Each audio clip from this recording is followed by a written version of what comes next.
Je n'aurais jamais dû accepter cette mission, mais quand Camille Vasseur m'a offert 50 000 € pour l'accompagner au lac Noir, j'ai pensé que c'était le travail le plus facile de ma carrière de guide de montagne. Comment aurais-je pu deviner qu'elle ne reviendrait jamais de cette expédition, et que moi, Pierre Moreau, je serais le dernier témoin de sa descente aux enfers. Cette nuit-là, dans notre campement de fortune au bord des eaux sombres, Camille avait les yeux brillants d'une fièvre que je ne comprenais pas encore. Elle tenait dans ses mains tremblantes une vieille photographie jaunie, celle d'une famille bourgeoise posant devant un château. « Pierre », me dit-elle d'une voix cassée, « vous ne savez pas qui étaient vraiment ces disparus. Ils n'étaient pas de simples randonneurs. » À travers les flammes de notre feu de camp, son visage paraissait hanté par des secrets trop lourds à porter. Cette journaliste parisienne, habituellement si élégante dans ses tailleurs Chanel, était maintenant déchirée par une obsession qui la consumait depuis des mois. Elle m'expliqua que derrière chaque disparition se cachait un nom prestigieux, une fortune colossale, des scandales étouffés par le pouvoir.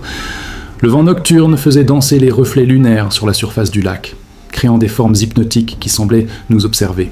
Camille sortit de son sac de cuir italien un dossier épais, rempli de coupures de journaux, de photos de police et de témoignages censurés. « Le lac n'avale pas les âmes au hasard », murmura-t-elle. « Il choisit ceux qui savent trop. » Ce fut la dernière phrase cohérente qu'elle prononça avant de sombrer dans cette folie qui l'emporterait pour toujours dans les profondeurs glacées, me laissant seul face à un mystère qui allait bouleverser ma compréhension du pouvoir et de la corruption en France. Je m'appelle Pierre Moreau, et pendant 23 ans, j'ai guidé les plus fortunés de ce pays à travers les sommets les plus dangereux des Alpes françaises. Mes clients étaient des PDG du CAC 40, des ministres en quête d'aventure, des héritières en fuite de leur quotidien doré. Jamais je n'aurais imaginé que ma dernière mission me conduirait au cœur d'une conspiration qui remonte aux plus hautes sphères de l'État. Quand Camille Vasseur, cette brillante journaliste du Figaro, m'a contacté en septembre dernier, elle ne cherchait pas l'adrénaline. Elle voulait la vérité. Une vérité si dérangeante que certains étaient prêts à tuer pour la protéger. Dans son appartement haussmannien du 16e arrondissement, entouré de livres anciens et de toiles de maître, elle m'avait confié sa théorie. Le lac Noir n'était pas maudit, il était utilisé comme cimetière par une organisation secrète. Mes mains tremblent encore en écrivant ces mots, car je sais que raconter cette histoire met ma vie en danger. Mais le silence complice m'est devenu insupportable. Trop de familles pleurent encore leurs disparus, ignorant que leurs proches ont été sacrifiés sur l'autel de secrets d'État. L'élite française cache ses crimes derrière des légendes de fantômes, et moi, simple guide de montagne, je détiens les preuves de leur culpabilité. Cette confession est peut-être ma dernière. Si quelque chose m'arrive, vous saurez que j'avais raison et que le lac Noir garde jalousement les preuves des pires scandales de notre République. Le 15 septembre 2024, Camille Vasseur quitta son bureau du Figaro dans un état d'agitation extrême, selon sa secrétaire Madeleine. Cette femme de 42 ans, reconnue pour son sang-froid légendaire lors des plus grands scandales politiques, tremblait en rassemblant ses affaires. Elle glissa dans son sac Hermès des documents classifiés qu'elle n'aurait jamais dû posséder. Madeleine me raconta plus tard que Camille avait reçu un appel mystérieux vers 14h30.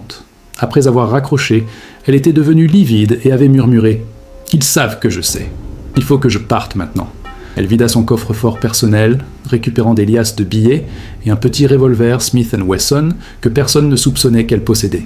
Sa dernière interview officielle avait eu lieu 3 jours plus tôt avec le ministre de l'Intérieur, Gérard Rousseau. Selon mes sources, elle l'avait confronté avec des preuves troublantes concernant la disparition de Marc Delacroix, le milliardaire des télécommunications, officiellement mort dans un accident de randonnée au lac Noir en 2019. Rousseau avait coupé court à l'entretien, visiblement ébranlé. Dans sa voiture de sport Porsche 911, Camille avait pris la route des Alpes, en conduisant comme une folle, selon les témoignages des gendarmes qui l'avaient croisée. Elle s'arrêta dans une station-service près de Grenoble, où les caméras de surveillance la montrèrent achetant des provisions pour plusieurs jours et téléphonant frénétiquement à quelqu'un. C'est là qu'elle m'appela pour la première fois. Sa voix était méconnaissable, hachée par la peur. « Pierre, j'ai besoin de vous. Il faut que j'atteigne le lac Noir avant eux. Je paierai le prix qu'il faut. » Quand je lui demandai qui étaient eux, elle répondit simplement « Ceux qui font disparaître les gêneurs depuis 50 ans. » Le soir même, nous nous retrouvâmes à l'hôtel des Glaciers, à Chamonix. Camille portait encore ses vêtements de bureau, totalement inadaptés à la montagne. Un tailleur blanc Dior et des escarpins Louboutin. Mais ses yeux brillaient d'une détermination que je n'avais vue que chez les alpinistes les plus téméraires face aux sommets les plus mortels. Dans sa chambre luxueuse, elle étala devant moi une carte détaillée du lac Noir, annotée de sa main élégante. « Regardez ces croix rouges », me dit-elle en pointant du doigt. « Chaque croix correspond à une disparition. Et voyez ce schéma, elles forment un cercle parfait autour du point le plus profond du lac. Ces marques révélaient une organisation méthodique qui glaçait le sang. Elle me montra ensuite une photo satellite récente du lac, obtenue grâce à ses contacts dans les services secrets. On y distinguait des structures métalliques au fond de l'eau, invisibles à l'œil nu depuis la surface. « Ce ne sont pas des rochers naturels », insista-t-elle. « Ce sont des cages, Pierre, des cages lestées pour maintenir les corps au fond. » Dans cette nuit-là, je la trouvai sur le balcon de l'hôtel, contemplant les sommets enneigés sous la lune pleine. Elle pleurait en silence, tenant dans ses mains une photo de sa sœur cadette, Sophie, disparue au lac Noir 15 ans plus tôt. « Ils m'ont dit qu'elle s'était suicidée, » murmura-t-elle. Mais Sophie était enceinte et amoureuse. Elle allait épouser le fils d'un sénateur. Au matin, Camille avait retrouvé sa détermination froide.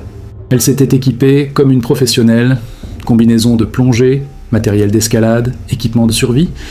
Mais dans ses bagages, j'aperçus aussi un testament holographe et une lettre scellée adressée au procureur de la République. Elle se préparait à mourir pour révéler la vérité. Le dossier que Camille me révéla ce matin-là contenait des secrets d'État qui auraient pu faire tomber le gouvernement. Le premier document était un rapport de police classifié concernant la disparition d'Élise Moncler, héritière de l'empire pharmaceutique Moncler, en 2003. Officiellement, elle était partie faire de la randonnée seule et avait chuté dans le lac. Mais les véritables circonstances étaient bien différentes. Élise avait découvert que son père, Jean-Baptiste Moncler, vendait des médicaments défaillants à l'armée française, causant la mort de soldats en opération. Elle menaçait de tout révéler à la presse quand elle disparut mystérieusement. Son corps ne fut jamais retrouvé et l'enquête fut rapidement classée sans suite. Camille avait réussi à retrouver le médecin légiste qui avait examiné les preuves de la noyade d'Élise. Le docteur François Morvan, aujourd'hui retraité, lui avait confié sous couvert d'anonymat « On m'a apporté des cheveux et des lambeaux de vêtements prétendument trouvés au bord du lac, mais l'ADN ne correspondait pas. J'ai été obligé de falsifier mon rapport. » Le second cas était encore plus troublant, celui de Damien Leclerc, fils cadet du magnate de l'immobilier Pierre Leclerc. En 2008, Damien enquêtait sur les liens de son père avec la mafia russe et le blanchiment d'argent à travers des projets immobiliers de luxe. Sa disparition au lac Noir coïncida avec la signature d'un contrat de plusieurs milliards avec des oligarques russes. Camille me montra les relevés bancaires de Damien, obtenus grâce à un contact dans la finance.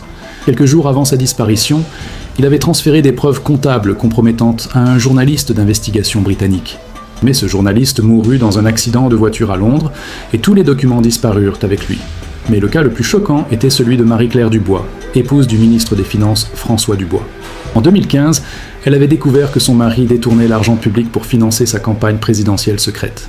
Marie-Claire, femme irréprochable et catholique pratiquante, ne supportait pas cette corruption et menaçait de divorcer publiquement.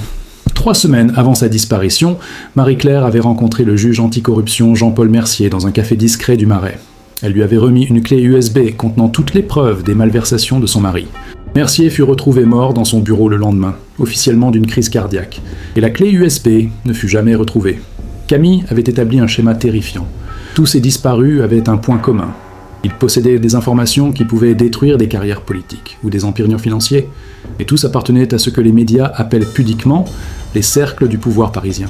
Leurs familles, trop intimidées ou compromises, n'osaient pas réclamer la vérité.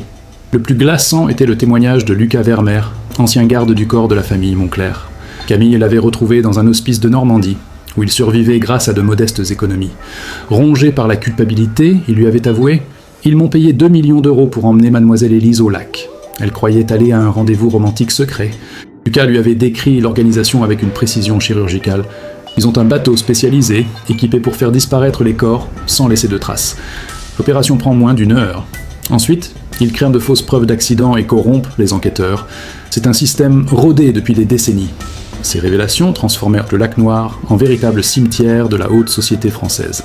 L'enquête de Camille révéla l'existence d'une société secrète qu'elle avait baptisée le Cercle des Silences. Cette organisation regroupait des personnalités parmi les plus influentes de France. Ministres, patrons du CAC 40, magistrats, généraux et journalistes. Leur point commun, tous avaient des secrets assez compromettants pour justifier des meurtres. Au centre de ce réseau se trouvait Edmond de Rosenval, héritier d'une fortune industrielle centenaire et propriétaire discret de plusieurs médias français. Officiellement philanthrope et mécène respecté, il était en réalité le coordinateur de ces éliminations. Son château près du lac Noir servait de quartier général à ces opérations mortelles. Camille avait infiltré une réception dans l'hôtel particulier de Rosenval, avenue Foch, grâce à de fausses invitations. Déguisée en serveuse, elle avait pu enregistrer des conversations compromettantes. Le problème Vasseur doit être réglé avant qu'elle ne publie son article, avait déclaré le ministre Rousseau. Le lac a déjà englouti des secrets plus dangereux. Les méthodes du cercle étaient d'une sophistication terrifiante. Ils utilisaient des sociétés écrans basées en Suisse pour financer leurs opérations. L'argent transitait par des banques luxembourgeoises avant d'être blanchi dans des investissements immobiliers à Monaco. Chaque élimination coûtait environ 5 millions d'euros, une somme dérisoire pour préserver des fortunes de milliards. Le bras armé de l'organisation était dirigé par un ancien colonel des forces spéciales, Alexandre Mercier, officiellement reconverti dans la sécurité privée. Son entreprise, Alpine Security, employait d'anciens militaires spécialisés dans les opérations discrètes. Leurs victimes étaient toujours attirées au lac sous de faux prétextes. Rendez-vous romantiques, négociations secrètes ou simples parties de chasse. Camille découvrit que même les forces de l'ordre étaient infiltrées. Le commissaire divisionnaire Paul Lemoine, responsable des enquêtes sur les disparitions du lac Noir, possédait une villa de 3 millions d'euros sur la Côte d'Azur, inexplicable avec son salaire de fonctionnaire. Ses rapports étaient systématiquement bâclés, concluant toujours à des accidents tragiques. L'influence du cercle s'étendait jusqu'aux plus hautes sphères judiciaires. Le procureur général Antoine Beaumont, proche ami de Rosenval depuis leurs études à l'ENA, veillait personnellement à ce qu'aucune enquête approfondie ne soit menée. Les familles des victimes étaient discrètement approchées, et soit intimidées, soit corrompues pour abandonner leurs recherches. Mais le plus choquant était la complicité passive de certains médias. Camille avait identifié plusieurs journalistes payés pour orienter l'opinion publique vers des explications surnaturelles. Les légendes sur le lac maudit n'étaient pas nées spontanément. Elles avaient été cultivées pour dissuader les curieux et les enquêteurs potentiels. Le système était si bien huilé qu'il fonctionnait depuis plus de 50 ans sans être découvert. Rosenval avait hérité de cette organisation de son père, qui lui-même l'avait reçue de son grand-père. 3 générations de la haute bourgeoisie française avaient utilisé le lac Noir comme solution finale à leurs problèmes les plus embarrassants. Camille réalisa avec horreur que sa propre enquête était connue et surveillée depuis le début. Son téléphone était sur écoute, ses mouvements tracés, ses contacts infiltrés. En découvrant la vérité, elle était devenue la prochaine cible du cercle. Sa dernière note dans son carnet, retrouvée plus tard dans sa voiture, était prophétique. « Ils vont m'emmener au lac. Si vous lisez ceci, c'est que j'ai échoué. Mais la vérité doit survivre. » Nos 3 jours d'ascension vers le lac Noir furent ponctués de signes inquiétants qui auraient dû me faire rebrousser chemin. Des hélicoptères noirs sans immatriculation survolaient régulièrement notre position, et j'aperçus à plusieurs reprises des hommes en tenue militaire nous observant aux jumelles depuis les crêtes environnantes. Camille semblait s'en réjouir. « Ils ont peur, Pierre. Cela prouve que nous sommes sur la bonne piste. » Le 2e jour, nous découvrîmes que notre itinéraire habituel était bloqué par un supposé glissement de terrain. Un panneau officiel de la préfecture interdisait l'accès, mais Camille remarqua immédiatement l'incohérence. La terre était fraîchement remuée, comme si on avait créé artificiellement cet obstacle. « Il tente de nous décourager », murmura-t-elle en photographiant les lieux. En contournant par un sentier de contrebandiers que je connaissais depuis l'enfance, nous tombâmes sur un campement abandonné à la hâte. Des restes de matériel militaire jonchèrent le sol, radios cryptées, cartes topographiques annotées, et surtout, une liste de noms avec des photos d'identité. Je reconnus avec effroi le visage de Camille parmi les cibles à neutraliser. Cette nuit-là, dans notre abri de fortune, Camille me révéla qu'elle n'était pas venue seule par hasard. Depuis des mois, elle collaborait secrètement avec Markus Steiner, un journaliste d'investigation suisse spécialisé dans les scandales financiers européens. Ensemble, ils avaient constitué un dossier explosif qu'ils comptaient publier simultanément dans plusieurs pays. Steiner devait nous rejoindre au lac Noir avec des équipements de plongée professionnels et des caméras sous-marines haute définition. Leur plan était simple, filmer les structures métalliques au fond du lac et remonter des preuves matérielles, puis diffuser immédiatement les images avant que le cercle puisse réagir. Mais Steiner ne vint jamais au rendez-vous.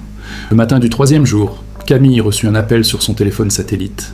La voix glacée de Rosenval lui annonça calmement « Mademoiselle Vasseur, votre ami suisse a eu un regrettable accident d'escalade près de Zermatt. Ses équipements ont été malheureusement endommagés dans la chute. Je vous conseille vivement de renoncer à votre projet. » Loin de se décourager, cette nouvelle ne fit que renforcer la détermination de Camille. Elle sortit de son sac un équipement de plongée qu'elle avait dissimulé, ainsi qu'une caméra waterproof de dernière génération. « S'ils ont tué Marcus, c'est que nous touchons au but », déclara-t-elle avec une froideur qui me glaça. « Je vais plonger, avec ou sans votre aide. » J'essayai de la raisonner, lui expliquant que les eaux du lac Noir étaient traîtresses, qu'elle n'était pas assez expérimentée pour une plongée de cette profondeur. Mais elle me montra son brevet de plongée tech, obtenu discrètement en Égypte quelques mois plus tôt. Elle s'était préparée à cette mission avec une minutie obsessionnelle. Pendant qu'elle vérifiait de son matériel, J'explorai les environs et découvris des traces troublantes. Des empreintes de bottes militaires dans la boue, des mégots de cigarettes russes, et surtout, une balise GPS encore active cachée sous des rochers. Quelqu'un suivait nos moindres mouvements en temps réel. Nous étions tombés dans un piège soigneusement préparé. Au coucher du soleil, alors que Camille se préparait pour sa plongée nocturne, des points lumineux apparurent sur les crêtes qui nous entouraient. Des tireurs d'élite prenaient la position, nous encerclant lentement mais sûrement. « Ils ne nous laisseront pas repartir vivants », réalisai-je avec horreur. Camille sourit tristement. « Je le sais, Pierre, mais si je meurs ici, ma mort aura un sens. Les preuves que j'ai cachées à Paris révéleront tout. » La plongée de Camille commença à 23h47, sous une lune gibbeuse qui transformait la surface du lac en miroir d'argent. Équipée d'une combinaison étanche et d'un éclairage puissant, elle disparut dans les profondeurs glacées avec la grâce d'une sirène. Je restai sur la berge, guettant le signal convenu. 3 flashs toutes les 10 minutes pour confirmer que tout allait bien. Pendant 23 minutes, les signaux arrivèrent régulièrement. Puis, brutalement, plus rien. L'angoisse me serra la gorge tandis que je scrutais désespérément la surface noire. Au bout d'une heure, je vis remonter des bulles d'air, puis le faisceau de sa lampe. Mais quand elle émergea enfin, Camille était méconnaissable, livide, tremblante, les yeux dilatés par la terreur. Ce qu'elle me raconta dans les minutes qui suivirent dépassait mes pires cauchemars. Au fond du lac, à 42 mètres de profondeur, s'étendait un véritable cimetière sous-marin. Des dizaines de cages métalliques étaient alignées en rangées parfaites, chacune contenant les restes d'une victime du cercle. Les corps, préservés par l'eau glacée, étaient parfaitement identifiables. Camille avait filmé méticuleusement chaque cage, chaque visage, chaque indice. Elle reconnut immédiatement sa sœur Sophie, prisonnière d'une structure de fer depuis 15 ans. Mais aussi Élise Moncler, Damien Leclerc, Marie-Claire Dubois et tant d'autres personnalités disparues mystérieusement au fil des décennies. Leurs expressions figées racontaient l'horreur de leurs derniers instants. Le plus atroce était la découverte d'un système de vidéosurveillance sous-marine. Des caméras haute définition filmaient en permanence cette morgue secrète, diffusant probablement les images vers un centre de contrôle. Le cercle des silences observait ses victimes même après la mort, s'assurant qu'aucune ne ressurgirait jamais pour témoigner. Mais Camille avait fait une découverte qui changeait tout. Au centre du cimetière sous-marin se dressait une structure plus ancienne, une sorte de monument funéraire portant une inscription en latin. Elle réussit à la traduire. « Ici reposent les secrets de la République ». Ce n'était pas seulement un charnier, c'était un mémorial cynique à la corruption française. Alors qu'elle remontait vers la surface, Camille entendit le bruit caractéristique de moteurs de bateau. Les hommes du cercle arrivaient pour l'intercepter. Elle eut juste le temps de cacher sa caméra dans une fissure rocheuse sous-marine, marquant l'emplacement avec un émetteur GPS étanche. Les preuves survivraient même si elle ne le pouvait pas. Les poursuivants étaient dirigés par Alexandre Mercier lui-même, accompagné de 6 hommes lourdement armés. Leur bateau militaire s'approcha de notre position avec des projecteurs aveuglants. Une voix amplifiée ordonna « Mademoiselle Vasseur, vous avez vu des choses que vous n'auriez pas dû voir. Rendez-nous votre matériel et nous vous laisserons partir. » Camille connaissait la valeur de cette fausse promesse. Elle me glissa discrètement une clé USB étanche en murmurant « Toutes mes recherches sont là-dedans. Si je meurs, envoyez ça à Emma Richardson du Guardian. Elle saura quoi en faire. » Puis, avec un courage que je n'oublierai jamais, elle leur cria « Venez me chercher si vous l'osez ». Ce qui suivit resta gravé dans ma mémoire comme le plus grand acte de bravoure dont j'ai jamais été témoin. Camille replongea volontairement dans le lac, préférant mourir libre que vivre en complice silencieuse. Les hommes de Mercier tirèrent dans l'eau, mais elle avait déjà disparu dans les profondeurs. Son corps ne fut jamais retrouvé, rejoignant ainsi sa sœur dans ce cimetière maudit. Mais son sacrifice ne fut pas vain. Les preuves qu'elle avait réunies allaient en bientôt ébranler les fondements du pouvoir français. 6 mois ont passé depuis cette nuit cauchemardesque au lac Noir, et ma vie n'a plus jamais été la même. Chaque matin, je me réveille avec le visage de Camille devant les yeux, me reprochant silencieusement de n'avoir pas pu la sauver. Mais son sacrifice n'aura pas été vain. Grâce à Emma Richardson et au Guardian, l'affaire du Cercle des Silences fait aujourd'hui la une de tous les journaux européens. Les arrestations se succèdent. Rosenval s'est suicidé dans sa cellule avant son procès. Mercier a été abattu lors de son interpellation. Et 3 ministres ont démissionné dans le scandale. Le lac Noir est désormais interdit d'accès par l'armée, officiellement pour raison de sécurité nationale. Mais nous savons tous qu'ils tentent d'effacer les preuves avant que la justice internationale n'intervienne. Aujourd'hui, je vis caché sous une nouvelle identité, protégé par des journalistes qui continuent l'œuvre de Camille. Car l'histoire que je viens de vous raconter n'est que le sommet de l'iceberg. D'autres lacs, d'autres secrets, d'autres cercles de pouvoir attendent d'être démasqués. La prochaine fois, je vous parlerai de l'affaire des châteaux maudits, et des mystérieuses disparitions dans la vallée de la Loire,